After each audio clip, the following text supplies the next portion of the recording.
Everyone, पिछली class में हम लोगों ने एक्सप्लोरेटरी राइटिंग के बारे में चर्चा की थी, जिसमें मुख्यतः दो बिंदुओं की चर्चा हो गई थी। पहला इंट्रोडक्शन और दूसरा एम्स एंड ऑब्जेक्टिव्स। तो अब हम इसी क्रम में इसको तीसरे बिंदु डिस्कशन की चर्चा करेंगे। तो सबसे पहले ये देखा जाता है कि जिस टॉपिक का हमने सिलेक्शन किया है उसके बारे में पूरी विवरण इसमें देना पड़ता है, पूरी डिस्कशन देना पड़ता है कि उस विषय से संबंधित उन मुद्दों को देना पड़ता है जो पहले था, वर्तमान में है। तो इन सारी चीज़ों को देखते हुए डिस्कशन में डालें।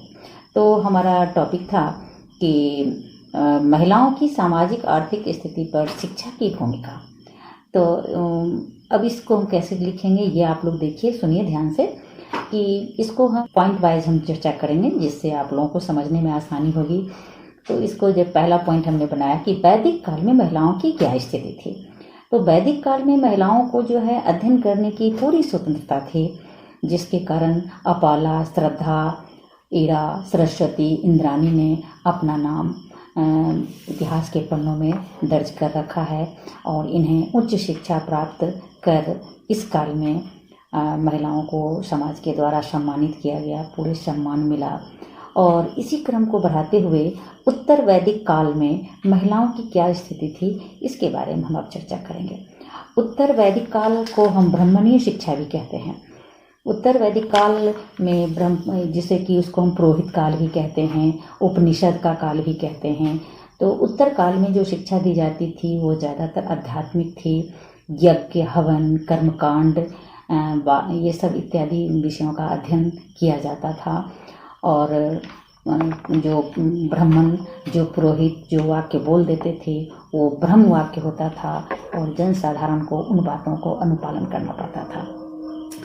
इसी तरह हम देखते हैं कि वैदिक काल के ब्राह्मण अथवा उपनिषद काल भी कहते हैं। उपनिषद की रचना भी इसी काल में हुई थी। जैसे कि उपनिषद में आपको आरण्यक, ब्राह्मण आदि ग्रंथों की रचना और इसकी जैसे सांख्य की 6 शाखाओं की रचना भी इसी काल में हुआ था। जैसे सांख्य, योग, न्याय, वैशेषिक, कर्म, पूर्व मीमांसा इत्यादि की रचना इसी काल में हुई थी। और हमारे समाज में वर्णों का जो विभाजन जो है इसी काल की देन है। वर्णों के विभाजन में जैसे कि ब्राह्मण, क्षत्रिय, वैश्य और शूद्र। तो इसमें ये देखा गया कि ब्राह्मण लोग शिक्षा ग्रहण करने की उनकी छूट थी, उनके लिए ये आवश्यक समझा जाता था। पर शूद्र और महिलाओं को शिक्षा ग्रहण करना जो है उनके लिए अनिवार्य नहीं माना जाता था। महिलाओं को शिक्षा ग्रहण क्षेत्र से अलग रखा जाता था। खास करके ललित कलाएं और श्रम प्रधान कार्यों को ही महिलाओं को करने के लिए दिया जाता था। अब दूसरा स्टेज आता है बौद्ध काल। बौद्ध काल में महिलाओं की स्थिति उतनी अच्छी नहीं थी, क्योंकि बौद्ध काल के प्रवर्तक जो हैं वो गौतम बुद्ध थे। तो गौतम बुद्ध कहते थे कि महिलाओं को समस्त सांसारिक बुराइयों का कारण मानते थे। उनका कहना था कि महिलाएं जो हैं वो हमारे सांसारिक माया का कारण है, इसलिए वो महिलाओं को शिक्षा देना अनिवार्य नहीं मानते थे।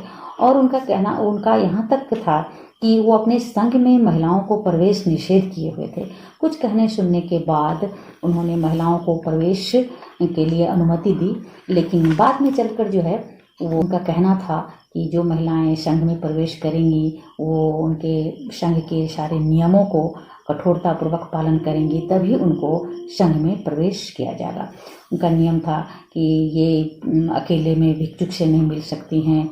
दूसरी बात कि प्रथम 2 साल में जो है उनको जो है कठोर नियमों का पालन करते हुए उनका कहना था कि जो भी महिलाएं संघ में प्रवेश करेंगी वो अकेले में किसी भिक्षुक से नहीं मिली थी। और प्रथम 2 साल जो उनका है वो परीक्षा काल होगा। और उनका कहना था कि वही महिलाओं को संघ की सदस्यता मिलेगी जो वहाँ के सभी संघ के सभी सदस्य उनका अनुमोदन करेंगे, तब वो उन्हें अस्थायी सदस्यता मिलेगी। तो इस तरह हम देखते हैं कि बौद्ध धर्म में महिलाओं के शिक्षा पर कोई विशेष ध्यान नहीं दिया गया था। अब तीसरा पॉइंट हमारा है कि मध्यकालीन समय में जो है महिलाओं की क्या स्थिति थी। तो मध्यकाल में महिलाओं को जो है केवल उच्च घराने की महिलाओं को ही शिक्षा की व्यवस्था थी। जो कुलीन वर्ग के महिला थे उन्हीं को साहित्य और कलाओं का शिक्षा दिया जाता था, जैसे संगीत, नृत्य, काव्य, कशीदाकारी, सिलाई इत्यादि। इस काल में कुछ ऐसी भी महिलाएं थी जो अब भली भांति शिक्षा ग्रहण कर अपना साहित्य और राजनीति के क्षेत्र में योगदान दिया, जैसे रजिया बेगम, नूरजहां, गुलबदन, जहांआरा इत्यादि। राजघराने और कुलीन परिवार की बालिका जो है वह मक्तब में शिक्षा ग्रहण करती थी, जहां अधिक उम्र की महिलाएं जो है वो वहाँ पर बच्चों को बालिकाओं को कुरान, बोस्ता, कलमा और गुलिस्तां के बारे में बताती थी। बाकी जो जनसाधारण वर्ग हैं उन लोगों को जो शिक्षा से वंचित रह जाते थे, कुछ महिलाओं को तो पर्दा प्रथा के कारण जो है वो शिक्षा ग्रहण करने के लिए बाहर नहीं भेजे जाते थे, विद्यालय नहीं भेजे जाते थे। तो इस तरह से जनसाधारण को जो है शिक्षा से वंचित होना पड़ता था।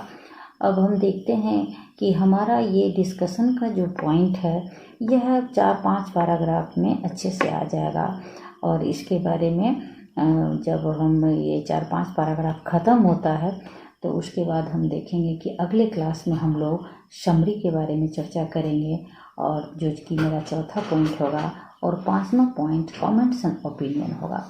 आज की क्लास में बस इतना ही। धन्यवाद।